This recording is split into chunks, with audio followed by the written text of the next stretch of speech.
I recently committed to being more of a mood reader and to reading more with friends, and that has paid dividends already in 2026 because I've now read one of my favorite fantasy standalones that I've read in a really long time. And we're here to talk about it, but we're going to do it in a little bit of a different way. I'm not just going to gush about it and talk about it myself. I've asked my friends that I read it with to come talk about it with me. And so we're going to talk today about The Poet Empress by Shen Tao. And we're not just going to talk spoiler free. We're going to do spoiler free. Then we're going to do spoiler filled. We're going to have an absolute blast doing it. Also, shout out to Into the AM for sponsoring this video. They shot me over this gorgeous shirt to wear for the video, and I'm just so stoked to continue my partnership with them. We'll talk more about them later. But without further ado, the spoiler-free section, let's get it.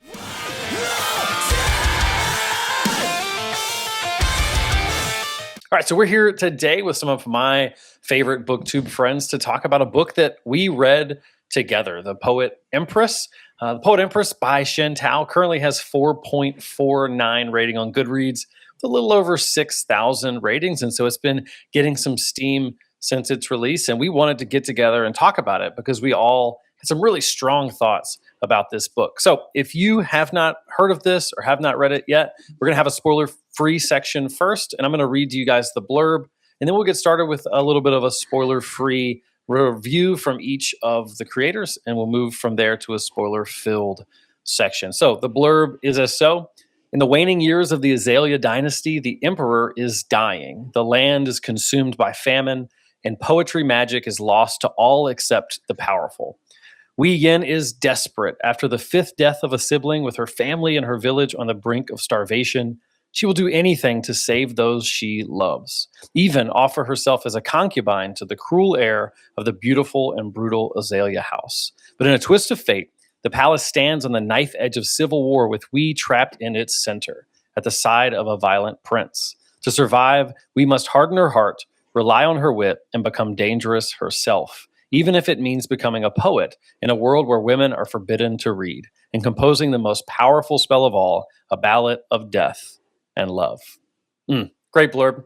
Awesome book that we all really enjoyed. Just to throw it out there at the very beginning, you're going to hear a lot of praises about this book, both in the spoiler-free and the spoiler-filled section. But we're going to pass it off to Tabitha first, who I believe was the first person to read this book in the group. So I think it's fair that you go first. Tabitha, give us your spoiler-free review of The Poet Empress.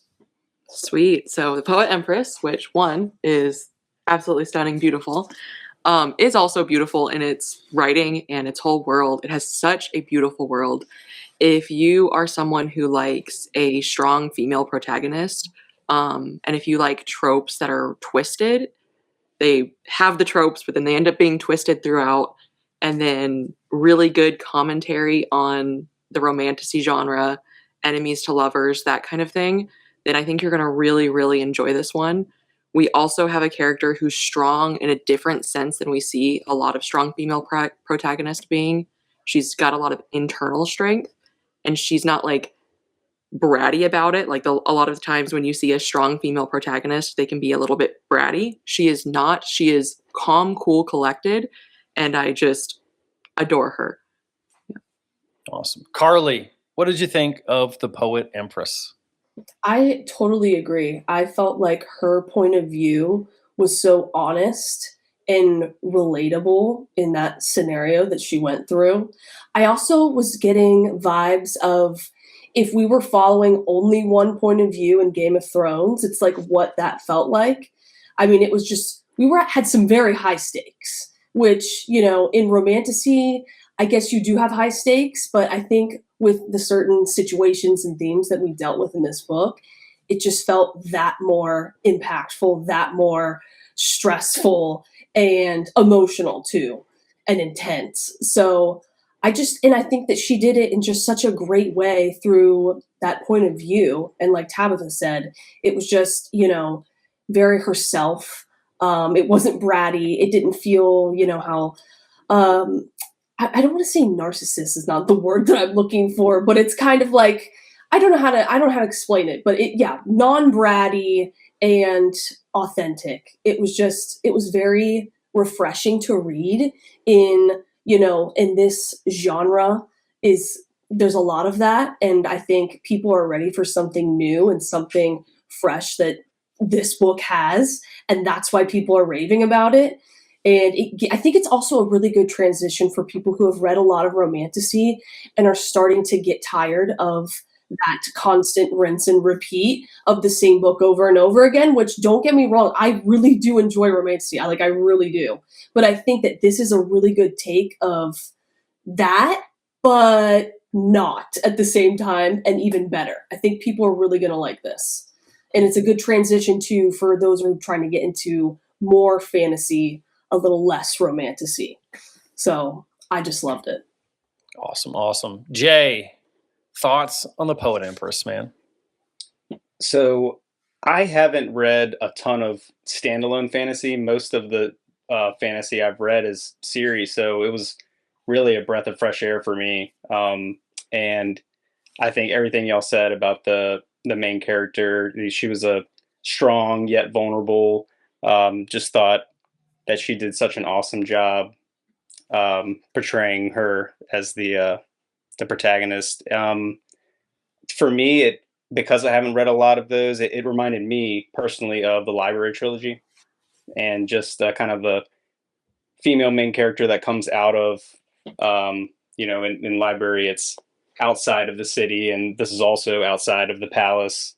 Reminded me of that, and coming into this kind of mysterious setting and plot that you're trying to figure out as it goes along. So that's kind of what it reminded me of when I was reading it. This was one that had like 3 different ratings for me because of the different apps and how they do their rating system. So like it was a Goodreads 5 for me. It was a Storygraph 4.75, and then 4.5 on Pagebound. So I think that the most specific rating for me would be 4.75 for sure. You done? Yeah, Are you done? Sorry. Are you done? I'm done. Okay. I'm finally done. So for me, easy 5. The fact that this was Shantao's debut book was astounding. I know that she has been writing for a really long time, and that this was really the first book that sort of has gotten picked up and taken off. But what I really loved about this, particularly that Shantao just did not really care about the genre expectations when she wrote this book. She also really didn't care about our comfort as a reader or our emotional stability at all while we were reading this book, which I was frankly here for. I also just loved how tight the writing was in this book, and how succinct this book was as a fantasy book. It wasn't super long, and she still said and did everything that I think this book needed to do. The characters were also really well written. Um, I think this book, like Carly said, would be great for somebody who is, enjoys maybe something of a darker read, but is looking to get into fantasy. Maybe isn't looking into getting into something that is super high fantasy, because this book still has fantastical elements to it, but it's not super hard to understand and get into and keep along with the storyline. So I really, really enjoyed this book. Awesome. Alistair. I agree with everything everyone has said wholeheartedly. I think you can tell that Shantao is a real student of the genre. She's well read. She understands all of the different tropes, and she is so comfortable subverting them, going down different paths, leading you along what you think is a very familiar route, and then completely flipping it on its head, and just doing things that are so unique and so exciting, I think, for the genre. And I think I really want more authors to do what Shantao has done with this book, because it's really, really interesting to read. I think the setting was fantastic. I think everything was fantastic about this book. I adored it. It's so emotional. I'm still not fully emotionally recovered from this book. I still think about it regularly, which is somewhat good, I guess, depending on how you feel about that.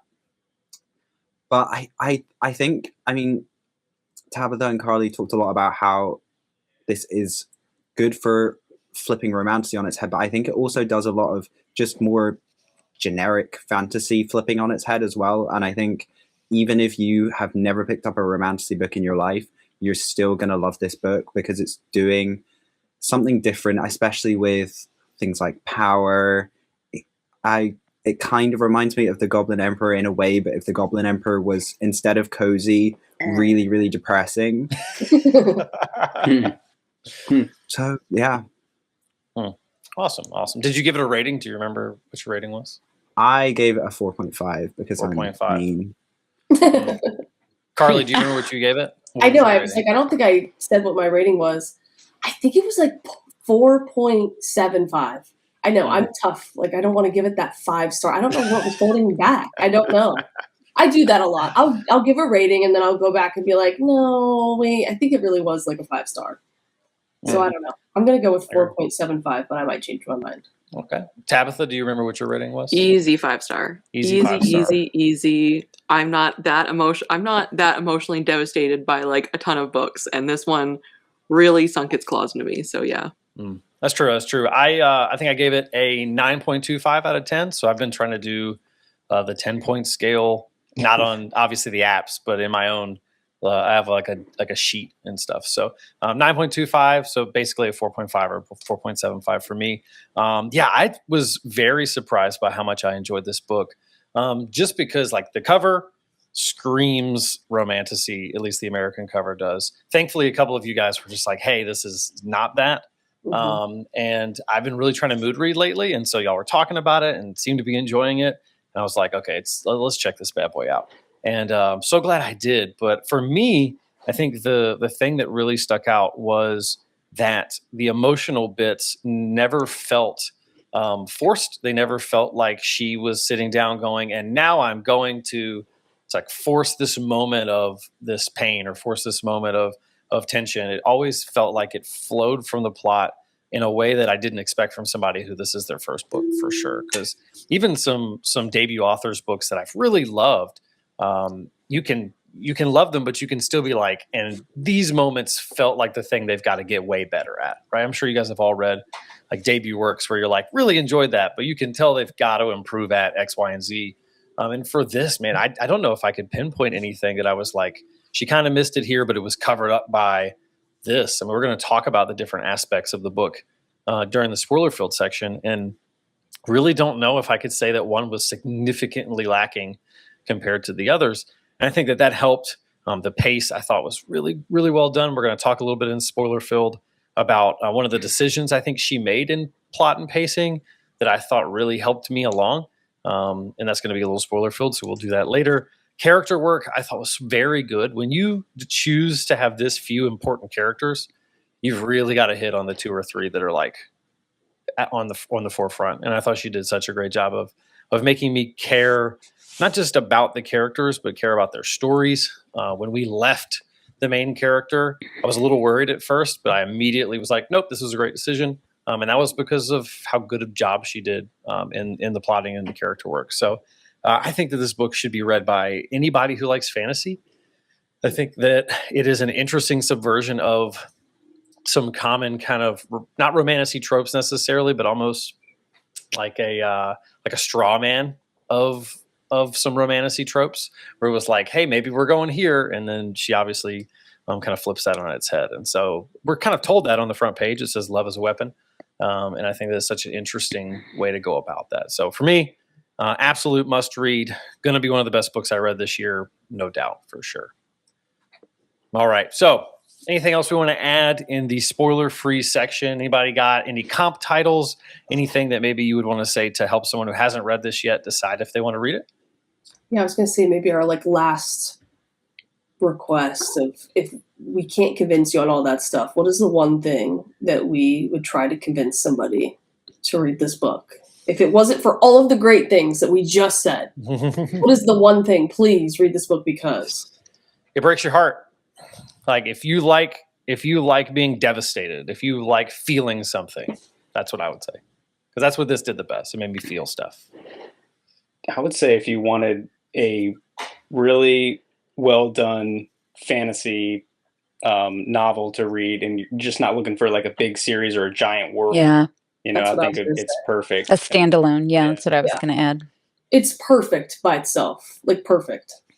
I love It's also incredibly rich with themes, so you can find like overarching themes, but you can also dig in and find just little pockets of smaller themes baked throughout. So that makes it incredibly rereadable as well. yes. Hmm. And I would say if you join the Book Street Boys Discord, and we will all love you if you've read this book. And I think that's a good enough reason to read it. Yeah, that is a good enough reason. That is good. I mean, There it it was for sure. it was probably like a 90% success rate in Book Yeah. Street Boys, and I probably at least 20-ish least. people read it, at least close to that. Yeah, maybe I'd say even higher. than that. Yeah. Maybe Yeah. even Did higher. anybody say they didn't like it in there? I don't even know. No, I don't think so. I mean, I murdered. They were scared. Yeah. They're good. They're gone now. Yeah. No, I'm just kidding. Banned. No. I Got think we had some banned. people just with like as they were reading, they got tripped up on a couple things. Mm. But I think like as they finished the book, like they kind of found their resolution with them. Yeah. But Yeah. that's about Mhm. all that I can think of. Yeah. Yeah, it's And when you have to trust that the author is going to handle the ending right. Mm. Because if the ending Trust the wasn't handled process. right, Yeah. then it would have been horrible, actually. But because the ending was done Right. so well, it really hits the mark. Yeah, Yes. we're going to talk about that in spoiler field for sure. That this Yeah. is one of those books that like lives and dies on how she wraps it up because of the theme work, right? Because if you wrap it up wrong, you tell the wrong story and you tell the people the wrong thing at the end, right? You know, and so there's a danger, I think, in writing something that's so thematically rich that your plot choices actually end up being the thing that makes or breaks whether or not your themes hit. To a higher degree than maybe a book that's just hitting on some basic concepts. But I thought she swung for the fences and hit a home run, and it seems like a lot of people have thought that as well. I think for me too, the pace of it is something that would be. I could give this to somebody who's just not into 900,000 page chunkers, but then even people who like deeper lore, there is a lot of that, and we'll talk more about it in spoiler field, right? There is a lot of tidbits of like magic and the world building that is kind of begging for more. I mean, she has enough in here in regards to world building that like she could write a prequel novel that's 1,000 pages and probably not have to make up new stuff, just flesh out what she hinted at, in here. And I think that's the mark of a really good like focused novel, when you can have all that cool stuff in the background and still kind of lean into the story. And this book is nothing like it, but it makes me think of, oh my gosh, I'm blanking on the name, the Robert Jackson Bennett detective The Tainted series. Cup. Tainted Cup, where it's like everything's happening in the background, all the big world stuff, but you're kind of slowly being given it, and you're like, one day I'm going to get to find out. I would love to get a prequel novel of this, maybe that fleshes some of those out. But if not, we still can feel that it exists in this world and it makes sense. And I think that's a cool combination as well. Yeah. All right, awesome. Well, this is the end of our spoiler-free thoughts. If you have not read The Poet Empress, go read it now. Before we leave spoiler-free, one chance for you guys to all just say your channel names for those who are going to be leaving us after this. So we go around starting with Tabitha. Say your channel name, and then we'll move to the spoiler-filled section. Tabitha's Tomes. Yeah. I didn't put that down here. I just now realized that. That's okay. Should have. Carly, what's your channel name? Well, I'm so glad you asked because it is now officially Carly's Book Gems. So go follow, go subscribe. Yeah. Ooh. Awesome. Jay and Stephanie? We don't have a new name. Tell us your old Confuse name. the people. Happily Ever After on all platforms. That's Awesome, us. awesome. It'll The Happy all List. be linked down as well. Alistair? Alistair's reading.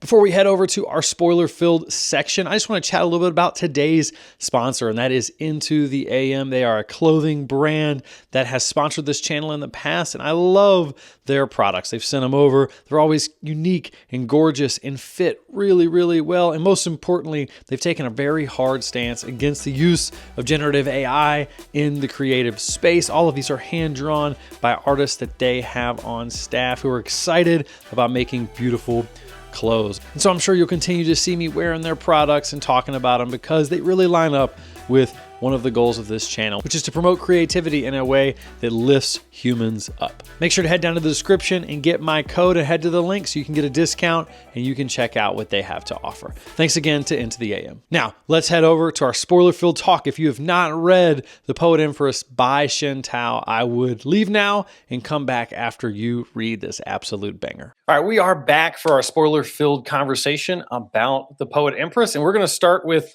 plot, then we're going to move to characters, world building, pace and prose, and then themes and impact. And so we're going to start with plot. I'm going to hand it over to Alistair, and he's going to give his spoiler-filled thoughts on how this book handled plot. Okay, I think plot wasn't that important in this. Before I say anything else, it's not really the point of the book, but it is very well done, I would say. Can we talk about pacing in plot? Where does pacing go? Pacing is pace and prose. Oh, sorry. Well, the plot was brilliant. I think she subverts a few things around the plot. I think. What do I think? Do I remember the plot? Not really. The flashbacks are.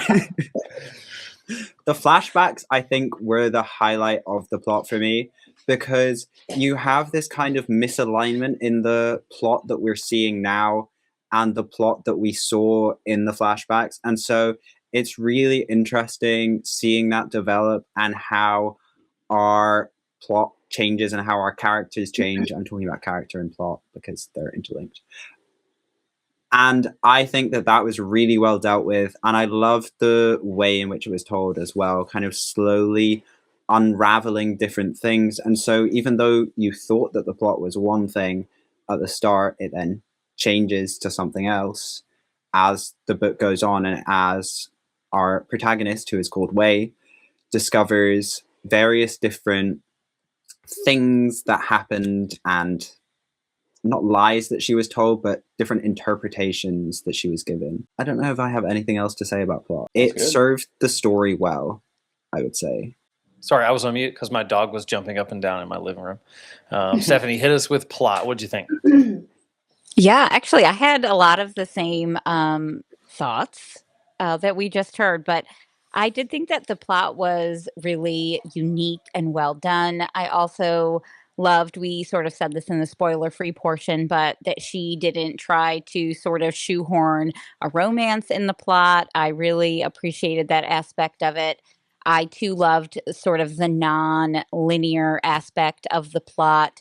I loved that we were learning about these characters throughout the book. It was a sort of a case of, don't judge a book by its cover, and we were not judging a character by the first thing we learned about them on page one. The more we sort of learned about a character, the more we were like, maybe we weren't right about that character. And the more layers that were peeled away, we also were like learning that each character in this book was kind of, morally gray, as the plot continued. I also really appreciated sort of the fast paced plot. We were sort of in it from the beginning. It led to the book just being super readable and hard to put down. The chapters were also pretty short too. So I just thought it was really well done that way. Awesome. Jay? Yeah, I mean, I thought that the plot, maybe besides themes, was the strongest part of it for me, because it just, like both of y'all already said, the fact that you're kind of trying to figure things out the whole time. It's another reason why it reminded me of Library, and reminded me of when we were reading the book That Wouldn't Burn at first, and we were just like talking about it every night, trying to be like, figure out who or what was the motive or what was going on in the story. And we just, I really enjoyed that, and it kept it moving, kept you really engaged in it the whole time. And I thought that the ending, like we talked about, she nailed it with that, and it just fit everything together perfectly. So I thought the plot was great. I think that was what I rated the highest if you did the little page bound breakdown on there.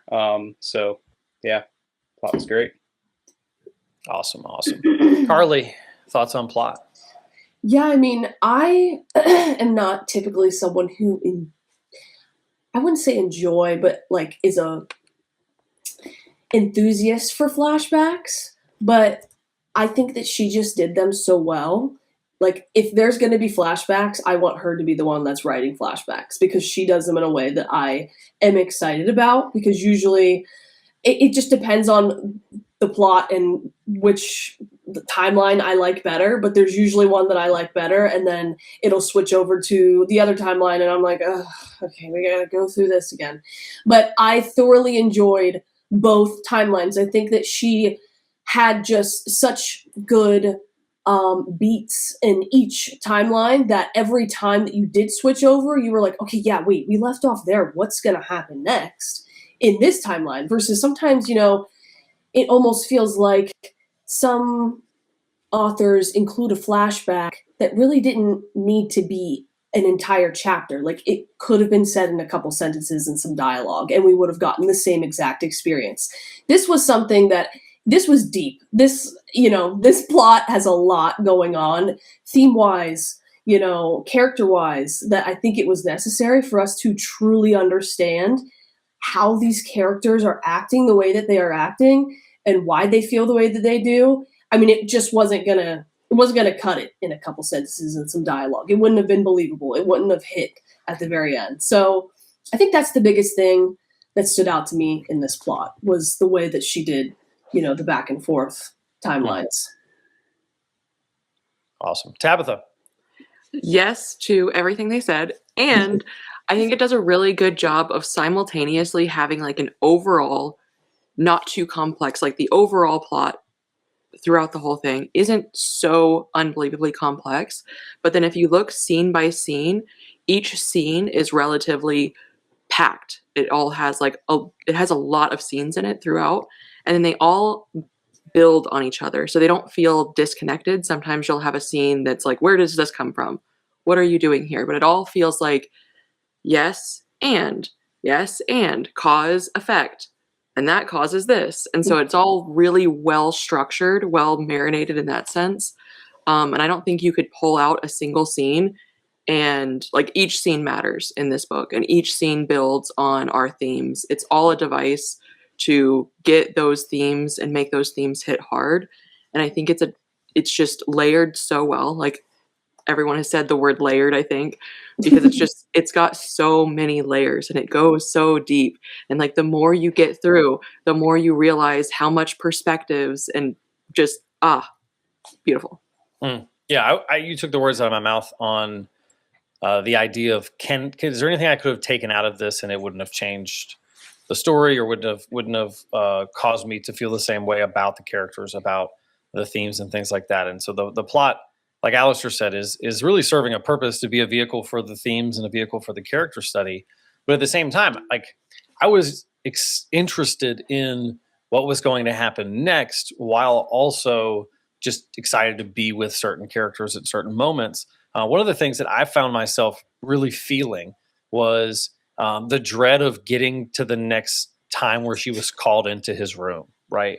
And always knowing that could happen again. And that was something that was going to be in the next chapter or in the next two chapters. And that almost served as this like signpost, right? Where it was like, you're with her, you're living her life, and she knows that a certain time of day, most of the time at night, she might get called in, right? And we know that when she gets called in, that's when these awful things happen to her, and you learn more about Taryn at the same time, while you see how she responds to it. But there was this feeling in the first half of the book for me of dreading that moment, and then we start to get to the flashbacks, and the flashbacks serve for me an opportunity to kind of take a breath from that moment, right? To be like, oh gosh, okay, let's go do some cute brother stuff, for a while, and that was nice, and it provided some backstory, and then made me feel a little differently about that every time that she had to be with Taryn, and then like started asking why more, and it started feeling more complicated, and then it all seemed to build on itself, and it that only happens because what she was going through was interesting, right? And the goal she had was interesting. Is she going to kill him? Like, is she going to actually accomplish this thing? if we didn't have that question at the forefront of our mind, I think a lot of the character work and a lot of the theme work may have fell on kind of the boring side. But because it was kind of brought along and undergirded by a really interesting plot, I thought that helped a ton. And just when I started to get bored of kind of the will she, won't she, how's she going to do it, we started to get those flashbacks. And those flashbacks really kind of gave me a boost. And so would agree. I thought that she did a fantastic job giving us something to care about plot-wise, not just character-wise. I thought that she did a good job of taking some interesting plot tropes that are like pretty normal, right? Like the poor girl goes to the city and becomes a princess type thing, and turning that on its head. I thought her use of like political drama and conflict felt it felt familiar, but at the same time, she subverted some things I expected to happen, and those things didn't happen, but not so often that I was like, well, that's not believable. And so, man, it's just the thing you'll hear me say over and over again is this feels like it came from somebody who's been releasing books into the space for like 20 years. Yeah. And it feels like she nailed things that typically are sloppy for people who have their first release. And so I thought the plot was good. I give the plot a 9 out of 10. So any specific plot points that stuck out to you guys? I'll start with this. The scene in the garden between the two brothers, goodness gracious. Like that scene gutted me. Just seeing how we got to where we got to, and the fact that Taran was this misunderstood boy who just loved his brother deeply, and his brother becomes this awful human being, but also was pushed to do this and loved his brother too. And like having that slow build up to that moment and then seeing the egg drop was just like, oh, this could have been avoided. Yeah.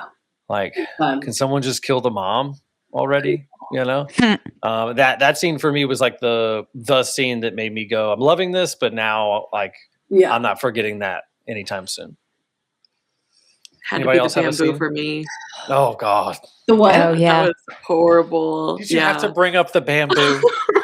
Oh, Yeah, I mean it scarred me, and it was like when I went, this is like next level, because like she's taking this and she's not shying away, she's not looking away from the horror that this girl is going through. Yeah. And I think too, like that's what I love, that I think people who are coming to this maybe thinking it's romantasy. I think that she put that this is not that early enough, and like making sure that there's no excuse for anything that he does.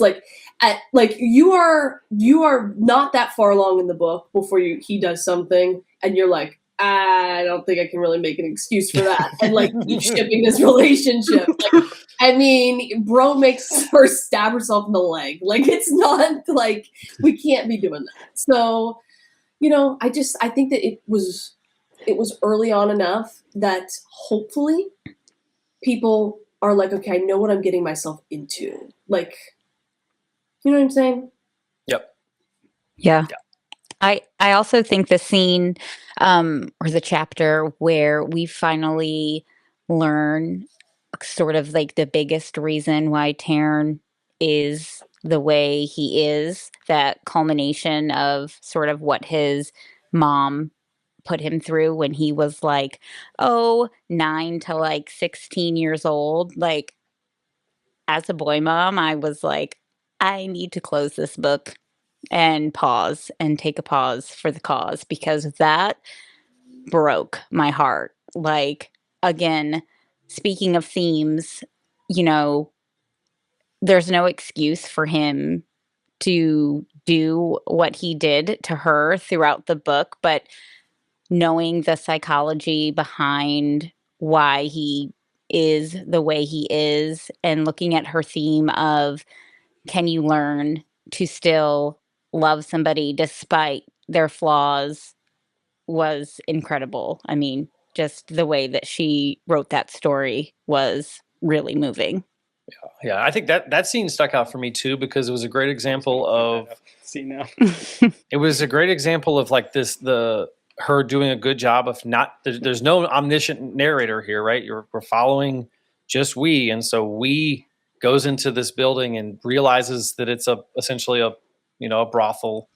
And then she's like, you kind of see the math in her head, and you realize what actually happened, which is interesting given the fact that we'd been given tidbits by the guy, I can't remember his name, the guy who had been helping her, just because he had to, right? He'd like, this is what happened with Taryn. And then we actually find out what happened with Taryn.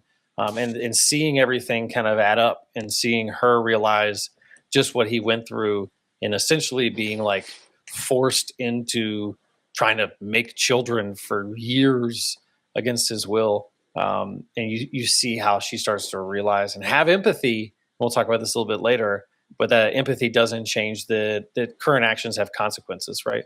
I thought that was brilliantly done, because there's always this opportunity for the author to make the mistake and kind of be omniscient, even though the character isn't. I felt like she really embodied when we found out. Yeah. Oh, Yeah. No pun intended. Mm-hmm. Anybody else? What else stuck out to you guys plot wise? I think when Taryn kills all of the servants, that was crazy to me. Yeah.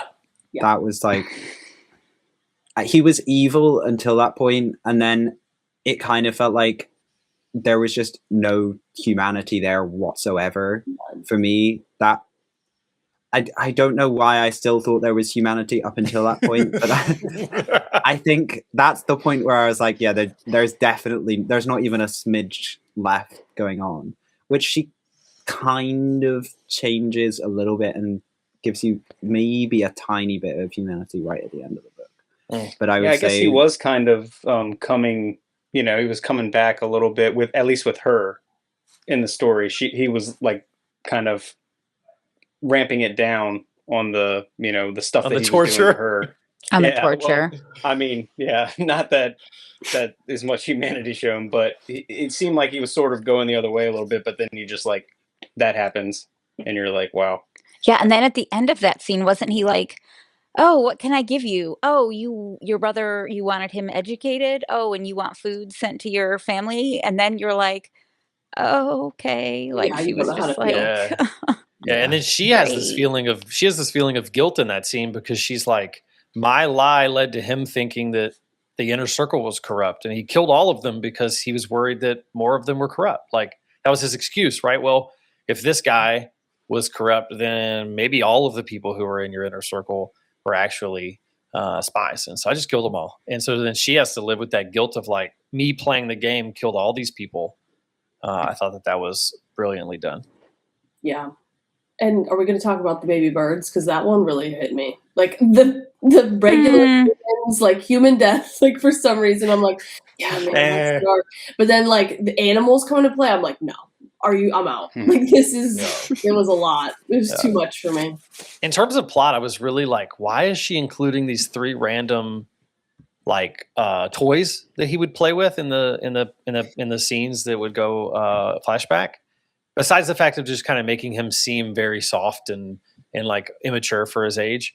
And then when it's revealed that like he never killed any animals that were those 3 toys, I was like, like as an adult, homie was still like locked in on these things that he loved. That was a great thing to add in. I thought, such a nice touch. Yeah. Gave some depth for sure. I have a question about all of that I'm not sure when to ask, but don't let me forget it. Okay. Sure. You don't know when to ask, and I don't know when to ask either. Well, because I don't know which section I guess it's technically a part of the plot. So my question is, just do it. Okay. Yeah, we can move it, right? I want to make sure I understand this, because I thought that when he was killing animals, I thought that he was doing it so that they would show up in the ghost world and he wouldn't be alone. So like, yes, from face value and her point of view, he was deleting them, but he was also doing that because they showed up in the spirit world and he could, does that make it, do you remember when he was like doing that and they would show up and he was like, okay, yay, like we're all hanging out now and and nobody has to see you and I like, you guys are with me and I'm not alone anymore. I'm Did blanking I on that did part. I read something? Did my brain read something different? Yeah, it's called. That's how you dealt with the trauma of this Maybe. book. But there I was think a I part was where the animals Well, it's were also with been them. like a month. Yeah. I was I so mean, traumatized by what happened before the ghost world that like during that part I had no idea. I was still recovering. So I don't think I paid any attention to what was happening there. I was I mean, just like I do remember. So the way I took the whole killing the animals thing is the first time that you're told he killed animals, you find out that he actually didn't. Right? It was the fish. Right? You're like, hey, he killed the fish, and then you find out that he actually didn't kill the fish. I took it as when he kind of makes that turn and says, "Okay, this is who I am now." Now he just flippantly does it because they say he did it. Right? They say that's who he is, so he just does it. And it's like he's leaning into the stories at that point. That's the way I took all of that. But maybe there was a Because ghost there was a section. scene with the snail. Do you remember the snail? And then the snail turned into a little ghosty snail. She did that. She killed the No yeah. She context. killed She the did that snail. to So the snail. She did that to the snail so that Yeah. Ghost Taryn could have them Yeah. all back. Yeah, it was like her little grace to him was she kills she smashes the snail and She then gets the it snail out of goes. like the fire from his Yep. old room. Oh. When she sees Ghost Taryn because a part of him's dead. Yeah. Okay. Yeah. Oh, yeah. Got it. But some tough stuff. All right. Last part of plot I want to ask you guys about. Did she nail the ending? What do we think? We'll start with Tabitha. Tabitha, do you think she nailed the ending? Yes. That's all we got. I like I that. was like, so notes. this was either going to be a 1-star or a 5-star, depending on how this ending went. I'm not even gonna lie to you, because if it would have turned into her being with him, it would have ruined all of the themes. Yeah. It would have ended up being alchemized, and I just Spoiler can't alert. I just. So the way that it was handled was so well done. It did that explanation without justification. If that was something that was ruined, then it would have been a 1-star for me. But it was not ruined. Agreed. Carly, what'd you think? Ending? Nailed? I completely agree. And I think that was perfect. The ending where she was deciding to go home or be Empress, and she decided to be Empress, I was like, yeah, you had to. I mean, as much as we wanted her to go home, the entire book, you're like, we just want her to go home, save her family, like feed them. But then the time comes to do that, and you're like, we can't do that. Because if she does that, then at the end, like, that doesn't solve anything. It's not going to solve the problem. Like, they're still going to be starving. So she needs to be there so she can be in charge. And I just loved that. It was so good. So she can be what's it called? The rice queen? Rice wife. Rice Yeah. wife. Yep. This is a cultural like symbol almost that would have been gone if she would have left. Yeah. Jay, what'd you think? Ending nailed? Yes. So I thought about this ending, how we both think about a book that we love. I don't know if I should say it. You said something similar about, I guess you can edit it out if you need to, but Demon Copperhead. Okay. No, About how, you go through a lot during the book, but then I don't know if I should say that, but at the end, they both did such a good job with the ending that it really made it a high level read throughout. So all that to say, great ending. I like it. That wasn't a spoiler at all. Well, it could be for the other one, not this one. Are you done? Stephanie, what'd you think of the ending? I'm done. Yes, absolutely. I loved it. I mean, I was reading it sitting here in this chair, and Jay was over there, and I had tears just like streaming down my face. I was so moved by the ending. If I had to say anything at all negative, is that I wish it was longer. I wish that scene with the dragon was like more fleshed out, and that we had more. There were like, I felt like it was so fast. It all just like happened, and then it was like wrapped up in a bow and we were done. I also just sort of thought like we went from women can't read to now women can be like literomancers like that. Like I felt like that was such a like a seismic cultural shift for that dynasty that might not have happened in a page and a half. But no, I loved the ending. I felt like while this was a standalone book, obviously, there's so much left in this world that could potentially be revisited or rediscovered, and characters that she maybe could potentially visit down the road. But I loved it. It was a huge emotional impact for me. Yeah. Agreed. Alistair, ending. Good, bad, No notes. indifferent? Absolute cinema. Yeah.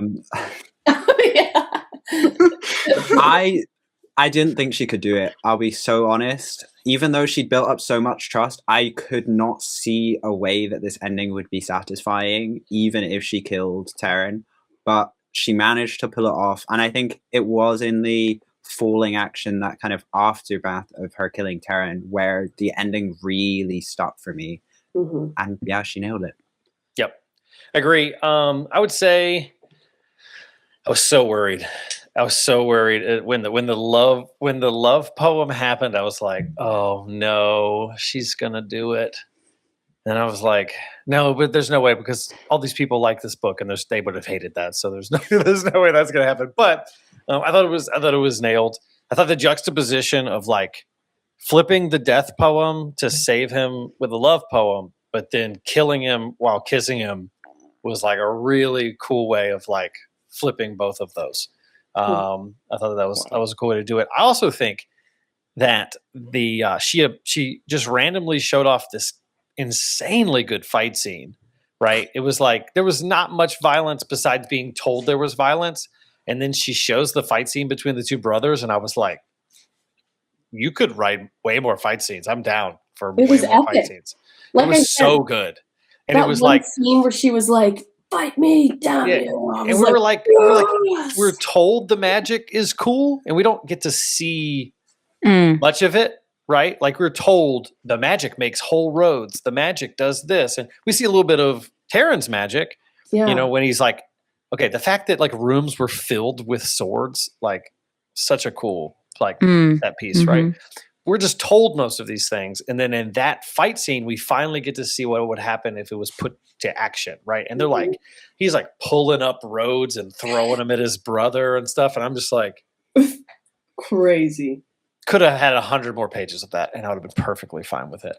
I loved the whole concept of the dragon thing, and there being this like mythical dragon that you have to subdue to take the throne. Thought that was sick.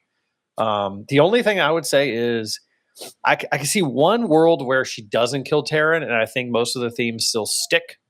And that's what I actually was thinking maybe she was going to go. I was thinking that maybe she was going to save him, and in that moment of mercy, he was going to kind of take a first step and like relinquish the throne and like walk away and go like just disappear and be gone. And like he doesn't die, but he gives away his power because he knows that he's like broken beyond fixing or something like that. But that could have been a way to like show some interesting theme work and then still retain like especially this concept of like there's no love here, right? Like there's never going to be romantic love here. There's never going to be sexual love here, right? None of those things are happening. But maybe that first kind of open step of like, well, maybe there's redemption, but it's not redemption in the sense that like all the romanticy readers want the redemption, right? But I think she picked the right choice. I think she definitely did. So, all right. So that is the end of our discussion on plot. Let's move now to characters, which we've talked a decent amount about characters, but now let's just talk some specifics.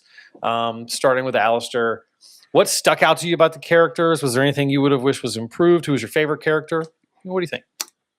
I think that the characters were so well done, and I think actually the best part of the characters, I mean, it probably was the main cast, but I think the thing that stood out for me that elevated it above other books was the side characters. Every single character could have been a main character, and I think Stephanie kind of briefly mentioned this in terms of like if she wanted to write sequels, which I don't think she does, but anyway, if she wanted to write sequels, there are so many characters for her to do that with. And even just these side characters are so fleshed out. Everyone has a motivation. Everyone has a reason for doing what they do. Everyone has some kind of politics going on. They're all fleshed out in a few words. Genuinely, I would say this book felt like, after I'd read it, it felt like it could have been 1,000 pages with the amount that she packed in. And a lot of that was just into the depth of these small, minor side characters. And then obviously the main cast of characters are brilliant. I think watching them change and having the flashbacks really allowed her to flesh out the two brothers. So they probably stood out for me as the strongest, I would say.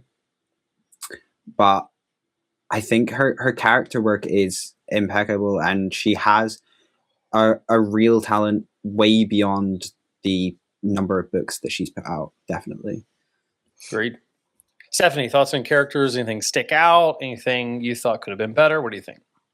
Yeah, I think that her ability to sort of blend the fantasy writing with such intimate character development is a real testament sort of to her talent as a storyteller in this genre. So I'm really looking forward to hearing more from her. Obviously, like we have said, just the depth that her characters have had. We haven't talked about her a lot, but Song Cillian, which was Maro's wife, I really enjoyed learning more about her character. At first, I thought she was going to be a big B, and that, well, she did end up being a big B, but she really was an ally to. Why are you looking at me like that? I can feel your eyes. Seeing if that was allowed. I didn't even say it. She ended up being sort of an unlikely mentor for her in the palace, and really taught her a lot about, what did they call it? What was that thing? The thing that she taught her that you and I were discussing when she kissed her, and she was, what they had a term for it. There were some Um, interesting sex terms for sure. Yeah, I don't know what The they called it. weapon, It was a weapon, the substitute concubine's weapon or something like that. Mm-hmm. But I just thought that their relationship and the character building with her, I mean, the even the backstory that we got from Taryn, and just all the psychological backstory with him that made us really feel that empathy for him, and he became more than just the villain, and everybody had all of these different layers to them that were discovered as we went deeper and deeper and deeper into the story. So I just thought that the character development could not have been done better. Jay? Yeah, I think for me, the two biggest things were Way's journey and from where she started, and having to go through everything that she went through, and kind of having to adjust her way of thinking at times to things she would never have normally done, things she would have never thought, and just trying to survive, and how that made us feel as the reader. And then the brothers, obviously, and going back and looking into their story, and the emotions that draws out of you, when thinking about where they are at the end versus how they started. And it just has that real deep gut feeling you have with those characters. So I thought those were the two main things as far as characters for me. But yeah. Carly, characters, thoughts? I think what Alistair said about this book could have been 1,000 pages, and if we would have went into detail with all of the different characters and their lives and what they experienced and why they are the way that they are, would have been really, I would have been so here for that. It's just every single character, at face value, whenever you first meet them, you're like, okay, I really like that one. I really don't like that one. I really like that one. I really don't. And then you get to know every single one of them. And you're like, oh, well, that one, was like that because they had that going on in their life. And that one is, like that. And it was just every single one had a good reason for why they are the way they are. And I would have loved to have 1,000 pages just to go into every single, life story, and I feel like that would have really, let me come out of it with favorites. Like, I think I liked all of the characters. I just don't think that I have like favorites because we just didn't have enough time with them. But I think we had enough time to know, enough about them to make them extremely layered. But yeah, the one character that I still am a little bit confused on their motives. I mean, like, I know their motives, but I would have liked to know a little bit more about was her teacher to teach her how to read and write. Forget his name. Anyone remember? Well. But I feel like one that she frames. Hessen? No, it's the other one. I thought it started with a C. There's so many names. Starts with a C, yeah. I couldn't remember the protagonist's name. Charlie. Sorry. Who is that, But Charlie? Like, you knew why he was helping her, but somebody I will was let us like, know in the why? comments. Like, why does he care so much about? I don't know. I just wanted a little bit more about him, but because he was in her life for a while there at the house. You're given a little bit about why he hates Taryn, but why he still does what he has to do because of duty, right? Because Taryn kills one of Taryn kills his best friend, right? I'm not crazy. No, Taryn's dad kills his best friend. These are two different characters we're talking about. Oh, oops. Yeah. Never mind. Who killed whose best friend? Taryn's dad killed My brain. Hessen's best friend. Taryn's dad killed Hessen's best friend. Yeah. The character that she frames. Yeah. Yes. Yeah. Yeah. No, sorry, I just made things even more confusing. No, I'm following now. But I just would have liked to know, like, where's his family at? Like, why is he here? Just a little bit more to humanize him. Yep. Tabitha, thoughts on characters? Yeah, I think for me, echoing what Alistair said, it's all about the side characters for me because anyone can make me love the main character in like a core cast. But like for me to feel so deeply about Wei's mom who lost a baby and like her biggest concern is the food that went to waste during that. And then someone who writes from the village and just asks for 3 peaches just so that the kids can get it. Like, I care so much about characters I don't even know. Like, I don't know these people. I don't have a lot of page count for them. Yet she makes me care about all of these characters that are just on the sidelines. And we can see even through those little nuggets that perspectives matter so much in this world.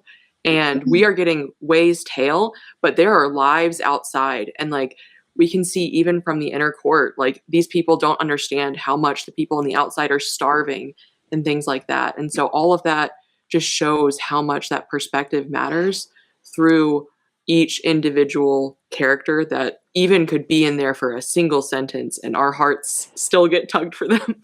Yes. Now, the perfect example of that is she mentions a child from back home like a couple times in the first 150 pages. And then she kills the kid off. Remember, like, we finds out that things have been worse at home. And they're like, who died? And then she's like, and then she starts to describe a kid that might be her brother, but it's just because she forgot how old her brother was. But then she's like, oh, thank God it was my brother. And they're like, it was this kid. And it was the kid that Shentao had told us about and mentioned a couple times. As his siblings gave her the goat. I was just like, bro. that was okay. Yeah. I was like, you gave those little nuggets, and I thought you were just telling us about some random kid. And the whole time you were preparing to kill that kid so that I had to feel that. Yeah. That was rude. And she could have like had that scene where you're thinking it's going to be your brother, you think it's going to be a brother, and then it's not. And the whole point of that was just so you think it is. And then she goes, oh, just kidding. And you're like, oh, okay. Woo. And then she could have left it at that. But she was like, hey, that's kind of messed up, though, for us to be like really happy that some other kid died, because that's also someone's son, someone's brother. Like, that was like the extra things that she thinks all the way through. Yep, totally agreed. I also, if there's a character that I would want to know more about, I want a book about the third brother now. I want to know if he's actually got some virtue and some, maybe he's gonna do the right things, and like and we'll talk about this a little bit more in world building, but like, is there a connection between the magic that the brothers have and kind of like their disposition, right? So this third brother he gives fruit and he gives food, and it's his ability in itself is almost this like giving empathetic thing. he's the first person we see having empathy in the book when he shows up and he's making food for the people in the square. But then there's the question, we'll talk about it in themes of like, well, like, then why doesn't he do that more? Right? Like if he could do that, he could just end the famine, but he doesn't. So it made me wonder, like, is he just like his brothers? Is he complicated, or is he like actually going to be a good ruler? I'd love to know. We're not going to find out. But that even when she didn't answer questions about characters, it actually worked for me because it was like, it left me wondering about the rest of the brothers. And like she leaves open some things that you kind of can chew on. So I thought the character work was fantastic. I gave the characters a 9. Talking about it more, maybe go even higher. Gosh, I wish I could kill Taryn's mom. She's the worst. That was the one that I was like, there's nothing definitely here. Yeah. I mean, I didn't think there could be anyone worse than Taryn. She might We be worse hate her. than Taryn. She is. She definitely is. Yeah. Yeah. I mean, good. So the backstory. I want a prequel about is it his grandpa, Taryn's grandpa, killing his brothers? Yes. No, his dad killing his brothers. Taryn's dad killed his brothers. With a lot of the teams of Taryn's someone older than him in his family. One of Taryn, either Taryn's In his dad family. or Taryn's grandpa killed all of his brothers to get the throne. Right. I want to know That's that story. grandpa, right? I I think think it was his grandpa because the only one that was left was his dad, right? No, that's his son. See, I'm lost. Yeah, it's one of the two. It's fine. Either way, I'd like to know that story. That could be a sick like prequel. Yes. You know? Right, Shen? She said maybe, but Maybe. not I anytime like it. soon. Awesome. She's got some new stories. I can't wait. Okay. All right. Anything else we want to add on characters? All right. Moving on to world building. All right. Tabitha, thoughts on world building? We don't get much on the super outside areas in the world, but I think it's done so well in this small scope story. It's definitely very like we are primarily in like castle court. I don't know. We're primarily in like this one specific area, but we get enough. Like you're not needing to know like what other countries in the world are doing. It's not like a grand epic scope, but it feels epic because of the themes, because of the characters, because of the people that you're seeing and within the villages nearby. It still feels epic, but it's definitely a smaller scope. That's Carly, thoughts on world building? Yeah, I think if this book was any longer, I might have docked some points for like world building, but world bending. Love that. It's not even 3:30 where you are. But I think because of the size, like it was good for what it was. It like, if we would have went to a bunch of different places, I feel like it would have been like, oh my gosh, okay, I'm kind of confused. I do like that we did like go to the brothel and explore a little bit outside of the palace there and what's happening there. Like I started to get really excited, really interested of like, yeah, what's happening outside of the palace? What are people thinking of the palace? And that started to make me wonder there. But yeah, if this was any longer of a book, I would have definitely been like, I would like some more world build. I almost did it again. I can't say it. World bending. The last world like, bender. let's just go Way back. the last world bender. Yeah, let's say that. But yeah, it was good for what it was. Awesome. Jay, thoughts on world building? I hate to keep saying library trilogy, but like what Tabitha was talking But he's about, gonna. yeah, that's what it felt like to me was, she's from the outside, but they come into, in that case, it's like the city with the library and everything's like centralized in there, like the whole story. So that is another reason why that made me think of that. But yeah, I just think it being simplified and allowing you to just focus on the plot and the characters and letting you kind of come up with some of the, more specific things in your own head about like the magic and the world and the bigger world on a larger scale, I thought just fit it so perfectly and not something that I'm used to, with reading, large scale series. So very cool. Definitely into it, and want to get more books like that where I can just kind of jump in and dive into fantasy with that, kind of pacing. Yep. Stephanie, thoughts on world building?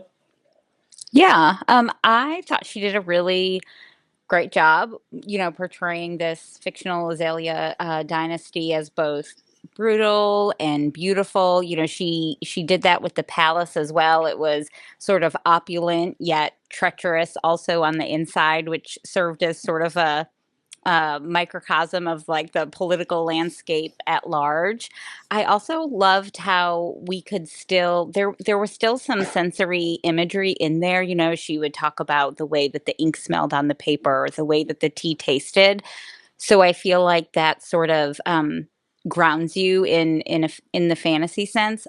I, unlike Jay, love like the lush imagery. She definitely could have expanded more on certain aspects for me. Like we heard about these horses with like manes of leaves and tails of flowers, and that's like a sentence. And I'm like, wait, but I want to know more about like the horses and you know, I know. So she could have, I think, being that it was a standalone and it was like 400 and some odd pages, she could have expanded on it a little bit and I think made it longer. And you would have had people saying, oh, it was too long because there was too much imagery. So either way, you probably would have had people, saying one thing or the other. I love when there's like lush imagery and I can sort of see it versus being told about it. But overall, I mean, I really enjoyed the way that she, talked about things in the book. Alistair, thoughts on world building? I think the world building I think the strongest element of the world building, which none of you have talked about because you're all fools, was the magic system. Yeah. I adore the magic system. It's called Literamancy, which is just like a cool name to start with. But I think it kind of reminds me of Kwong in terms of like Catabasis and Babel, in that it's quite logical. And I love the kind of connection with emotions. I love it when a magic system connects to your emotions and needing to kind of put your heart and your soul into the love poem thing.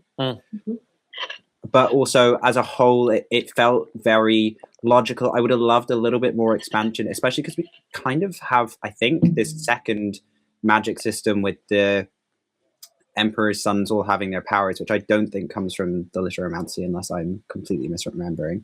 So I would have loved to see how those two magic systems interacted a bit more. But I thought that they were both really, really interesting magic systems. Yeah, that's exactly what I was going to talk about, was the two magic systems. So you led me in perfect, that you have this kind of like hard magic system that it seems like anybody can actually have access to if they know the right things and do the right things. They press the right buttons, very, very mathematical or scientific in that sense. And then you have this magic system that is owned by this family that, our main character just flippantly says comes from the gods, right? Like, you're not given any details besides the fact that like they can do this because the gods have blessed this family line. And then you see the dragon and how that functions, and you're just basically told that that's another thing that has been kind of dropped into this culture by the gods, and we're not going into any more detail than that, right? And I thought that those were two really cool things to juxtapose, because you have the main character who is essentially diving into the science, right, of literamancy, up against what feels like this like ethereal, mystical, godlike force that is the magic of the brothers. And then the whole culture revolves around them. Their whole political landscape revolves around having children and then hoping that they get a magical power that like functions well for society. And then we see in Terran, right, that you could get this power that is actually hugely important for protecting your culture, but also devastating if it's in the wrong hands, right? That like military might is obviously a huge deal, and we'll probably talk about this in themes. And so they're like waiting and hoping for an oldest son or the son that's going to be picked to have a good magic system, but there's no science behind it, right? There's no press X, do Y.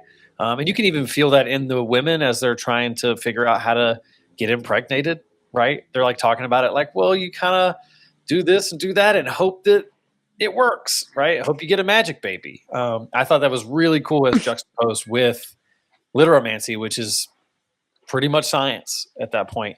I thought that was great. I loved the mystery of the surrounding cultures and the surrounding military powers and governments that you knew existed and were there and were a threat to this dynasty, but you never saw them, right? I could have seen an alternate universe where she, has an interlude that's 300 pages long, a la Brandon Sanderson, where we go to one of those places and she loses half of her readers, right? This was not that kind of a book, and I'm glad that she didn't try to make it that, right?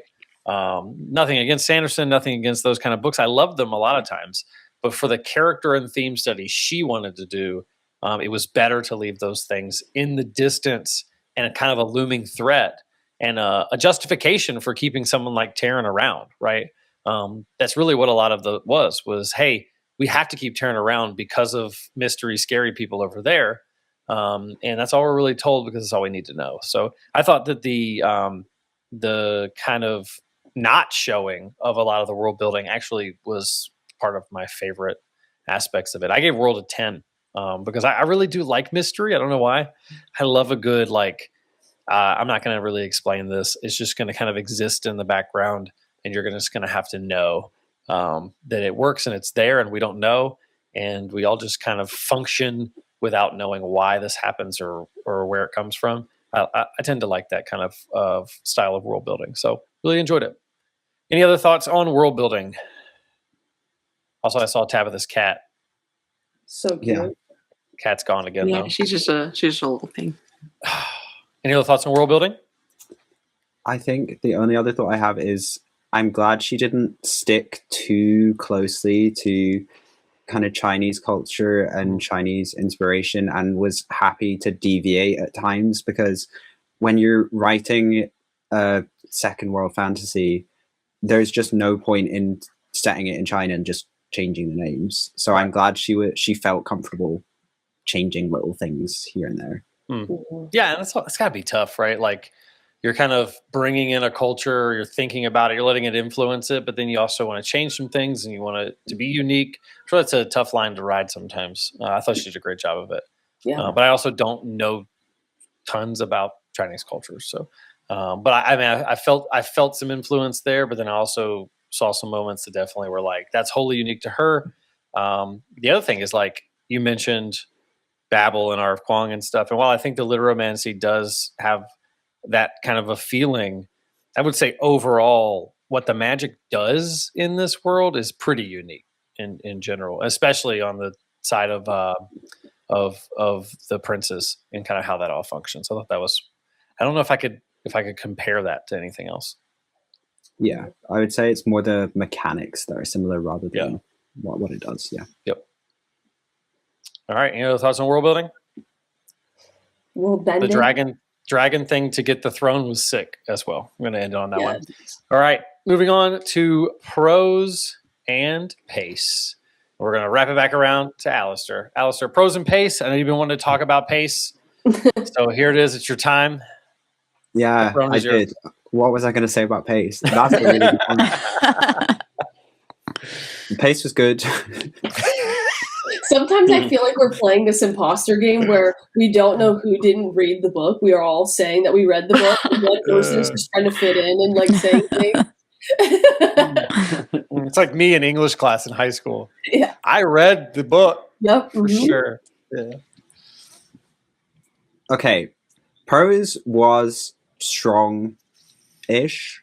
I'm not really someone who cares that much about prose. I'll notice if it's especially good, but as long as it doesn't draw me out of the story, I don't care. And this was edging towards noticeably good, probably, but it definitely wasn't enough to draw me out of the story, but it also wasn't enough to make me go, oh my god, the prose was incredible.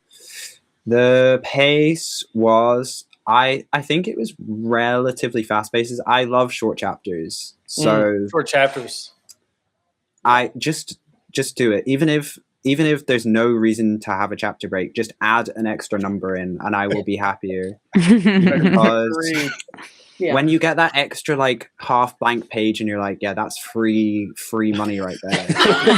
Oh, such a good feeling. Yes. Not good for the trees, but it's good for us if we're reading wise. The trees are fine. Are they? Ebook. The environment is doing well. Is it? Clip that. Somebody clip that. Wait, you said you'd edit out anything we said. Alistair, noted anti-environmentalist. Yeah. I do kill a lot of plants, to be fair, but not intentionally. Sorry, this is not relevant to the plot or the prose. I don't know if I have. I think adding the flashbacks in also helps with the pacing somehow. I'm not an author, so I don't really know how, but somehow in my head it helps. That's all that matters. It makes it more fresh, right? Like you're getting out of that one constant storyline and getting back to something. And for me, like I was so interested in that it really did kind of reinvigorate you while you were reading it. Just kind of keep going back like that. Yeah. That's exactly what I was going to say. Yeah. Really eloquent. Yeah. That's exactly what it was. So that's what I had to say on that. So your turn. And now back to you. Yeah, I enjoyed the pacing. Like I said earlier, the fast pace of the book made it really like unputdownable, and it was easy to consume. I thought the prose was beautiful, and she didn't have to use a lot of words to make it beautiful. And I never questioned what she was trying to say. So I think I gave it a 5. I mean, the whole book was a 5 for me. Yeah. So 5s all around. Oh, you Carly? were done. Next. Yeah, I think the prose was super accessible, and I think, like, to Alistair's point, like, I'm not an author, so like if someone who's not writing and in that space every day, who knows, the literary devices and how they're doing, really going into it from that critical point of view, you still want to appeal to that audience who has no idea what literary devices are. They're in it for the story. And the people who are in it for the literary devices have certain things that they can really appreciate, And I think that's really important when it comes to reading a good book. You need it to be accessible for everybody. Joe Schmo from across the street can read it and still enjoy it, and not be like, oh, I can't read this. It's too complicated. I don't even know what they're saying. So, I think it was great for what it was. The pacing, we've said it, short chapters are key. So, yeah. Short chapters. Short chapter gang. Yes. Yeah, like I was a teenage slasher. Short chapters. Short chapter gang. Ooh, that's on my shelf. They're not short Read it. chapters. They're not short chapters, but read it. Oh, okay. It's good though. I mean, technically, the book you're reading right now, Carly, has no chapters, so it's just one chapter. Ew. That is true. You need to finish that, by the way. I know, I'm so close. Tabitha? I really like the prose. I do have prose as like my number one when I rank things, but that's just because bad prose can pull me out so much. And this was like really good, clean, simple prose, yet it still accomplished a beauty in it. And I think that's like really hard to do. So I think there's a lot that an aspiring author can learn from this prose. And then pace, yeah, short chapters are amazing. Everyone should have them. Yes. They're great. And yeah, it's really well paced. There were no moments for me that felt slow. There were moments I had to put it down just because it was emotionally taxing, but there were no moments that felt like, can we just get on with it? It was very, very well paced throughout. I agree. As somebody who's currently reading Assassin's Apprentice, short chapters are important. Robin Hobb was 60-page I think the chapters. chapters are like little cute gems, though. Like they do have their Little cute gems.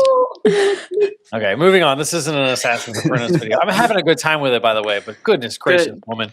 Well, so Yeah. I like to read. I like to read physical, and then when I get to the gym, I switch to the audiobook. And when a chapter is 75 pages, you have to like find the middle of the chapter in the audiobook if you didn't get to finish the chapter.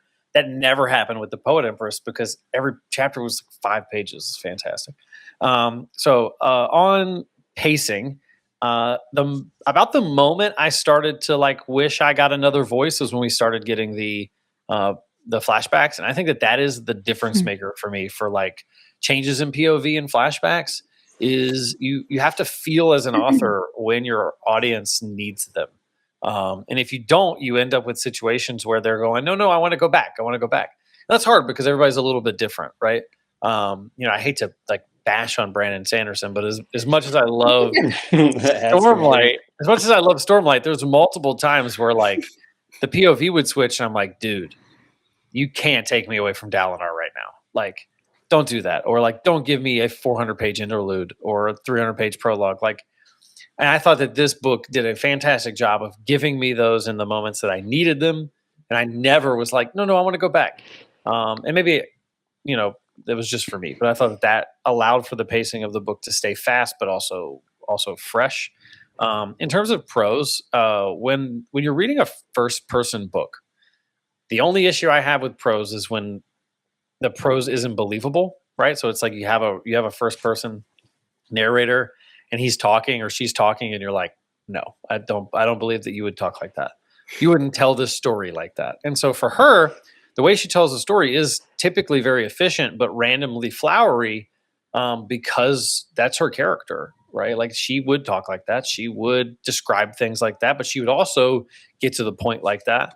And I think that that's an important thing for me when I'm thinking about prose in first person books. Like some people say that The Name of the Wind prose like grates on them because it's too much. I'm like, have you met both? He would talk like that, if he wasn't such a like snob, then he wouldn't talk like that. It just fits for who his character is. In third person, you have a totally different problem. In third person, the question is like, does the narrator sound different from the characters? And I can distinguish character voice from narrator voice. But in first person, it's much simpler. Do they talk like that?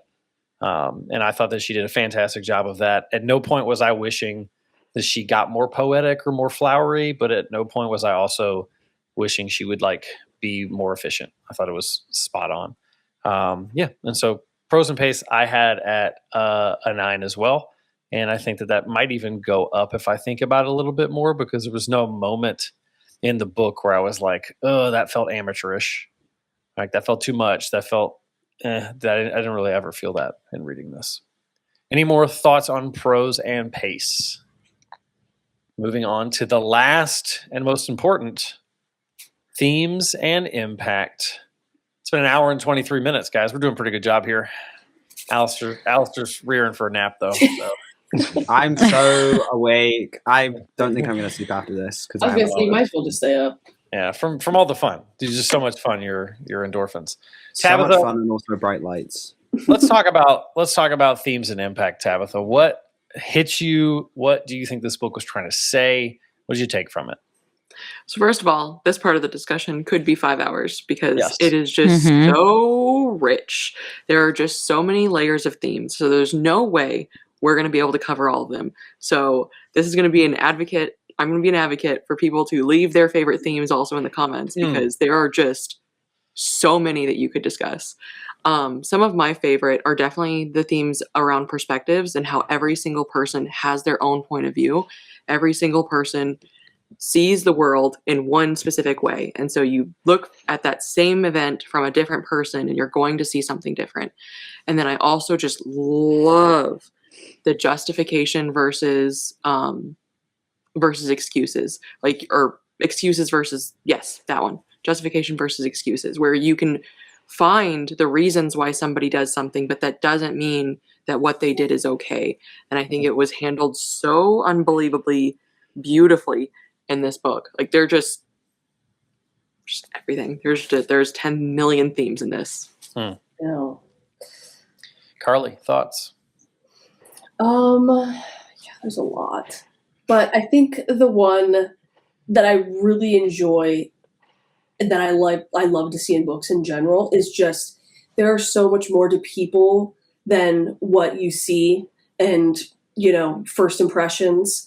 And I just really love getting to know people and learning about what they've been through and just understanding them as a whole because, the worst people on earth still have, like, they were once children, right? Like, they were not always the worst person possible that you can think of, the most evil that has ever been evil. Like, they were a baby, they were a child, they had trauma, they went through things. And I just love the theme of looking at people in different perspectives and having empathy for them in some lights, and also, but, still, holding them accountable for, their actions.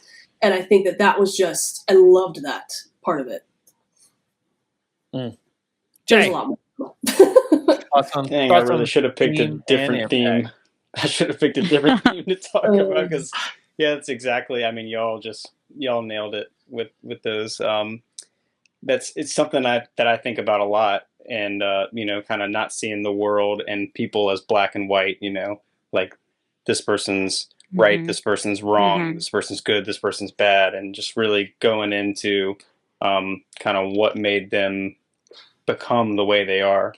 I mean, you see a lot with even in serial killer or murder kind of documentaries, like how did they become the way that they are? Like you said, everyone started out in the same way with having a family, and whether it's nature versus nurture, what led them to where they are at that point. So yeah, that was was kind of what I had written down too. So you got something? Okay. I guess Dustin should pass it to you. Oh, I pass let it him to you. officially do it. He's taking my job.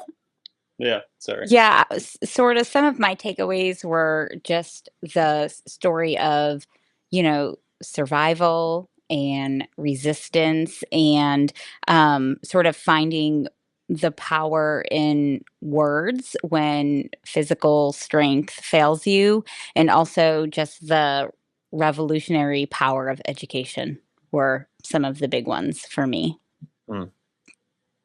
Alistair, thoughts on themes and impact? Yeah, I thought themes was a real weakness of this book for me. No,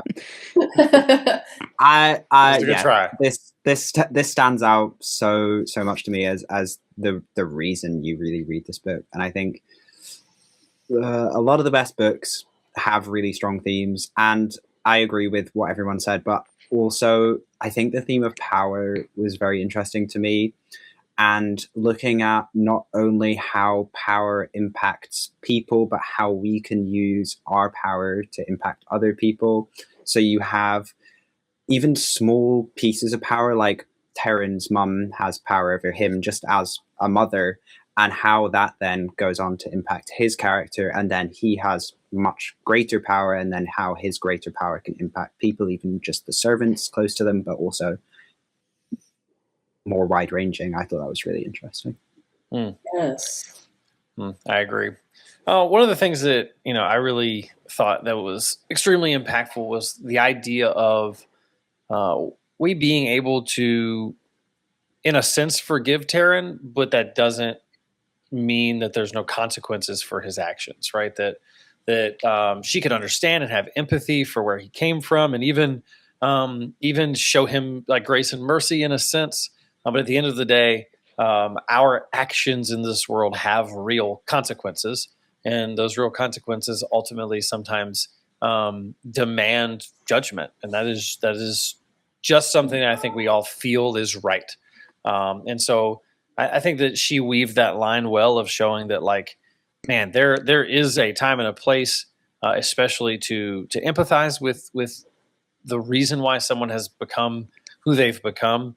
And there is a time and a place to extend grace and mercy to that person in hopes that they will recognize it and that it will change them. But there's also the recognition that at some point people become the type of person that there has to be judgment, or else the the world could be a worse place for them being in it.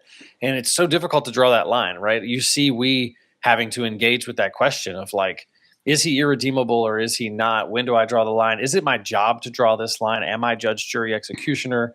And, you know, societally, we also have to draw that line with how we vote, with how we talk, with how we engage in general. We do that politically as well. And so I mean, I think just that conversation about the place of grace and mercy, but also the recognition of accountability is huge.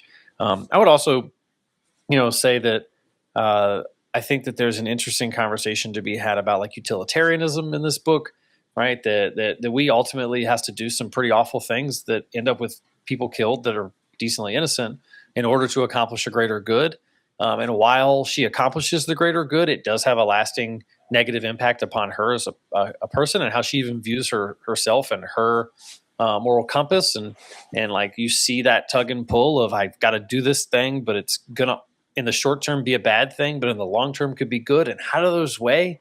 How do I weigh societal wins and political wins against the death of individuals who didn't deserve it and all of those things like that? And so I thought that she also left some of that open-ended, which I think was smart, right? She didn't try to like land the plane super hard on all of those and say, well, now you must land here.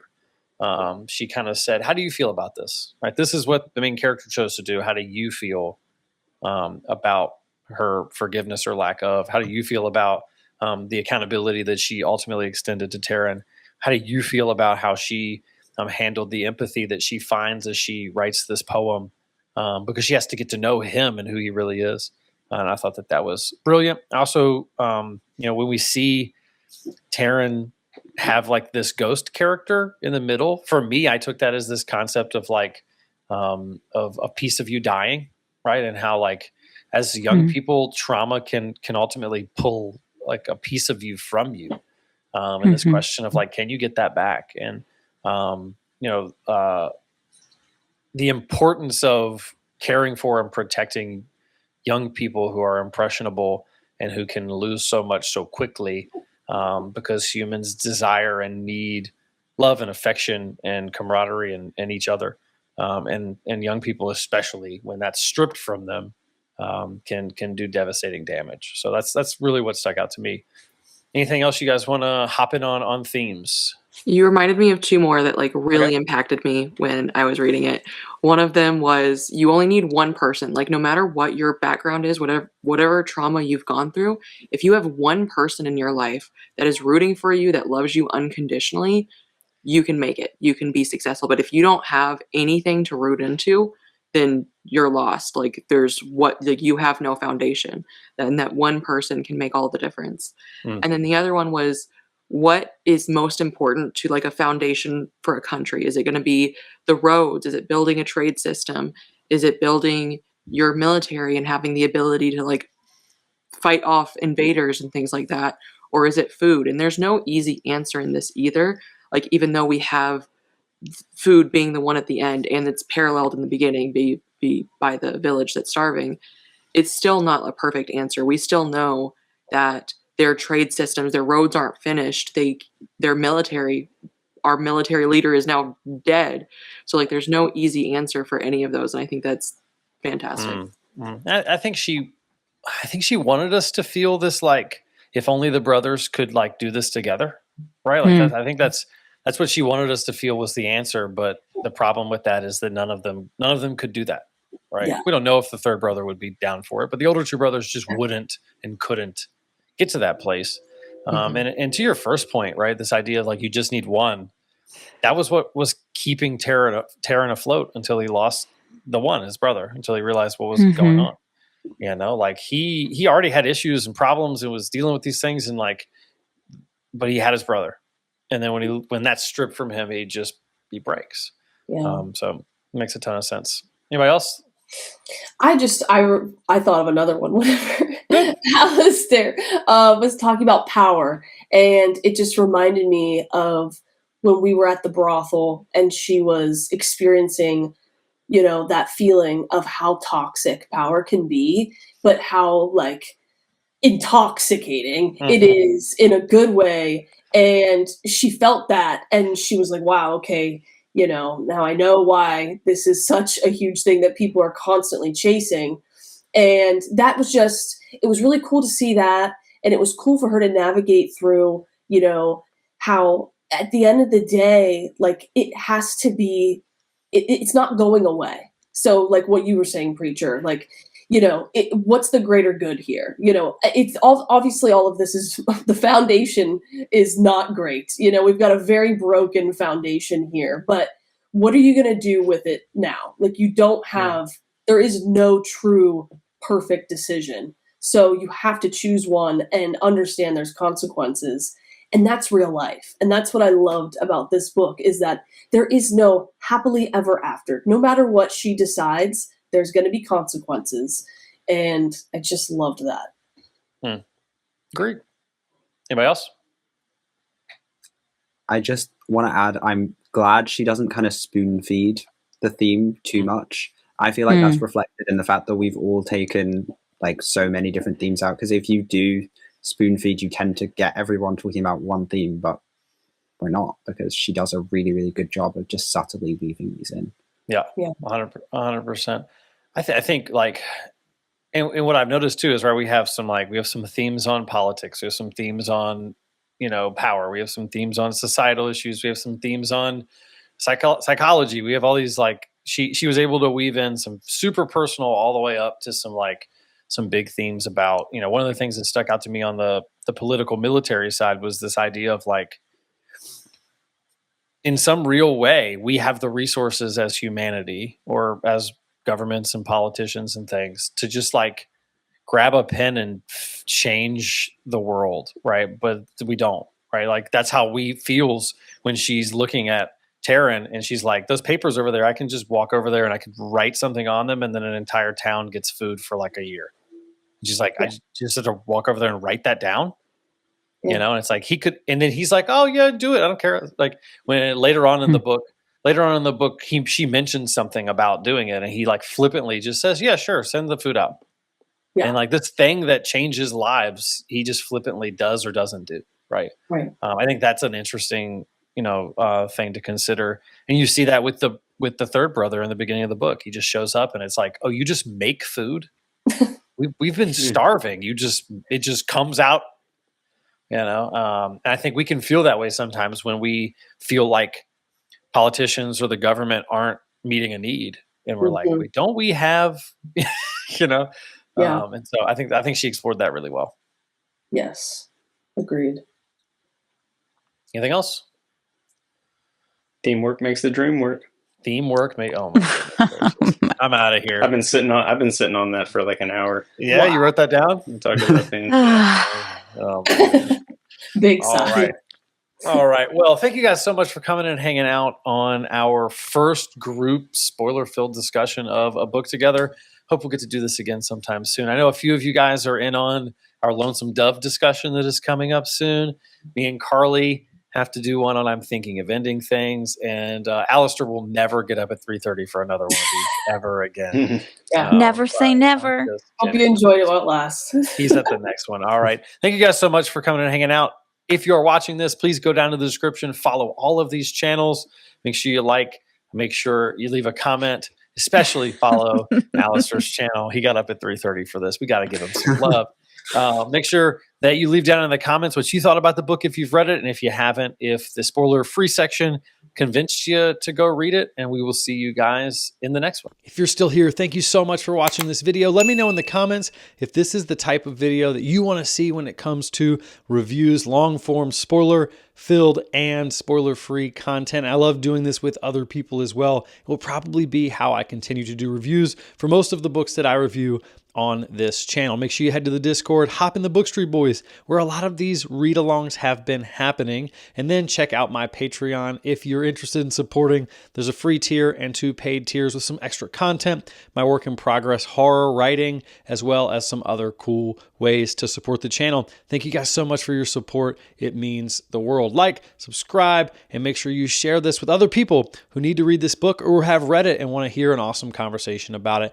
Make sure you go check out all the channels that were involved in this video. They are linked down below, and have a great day.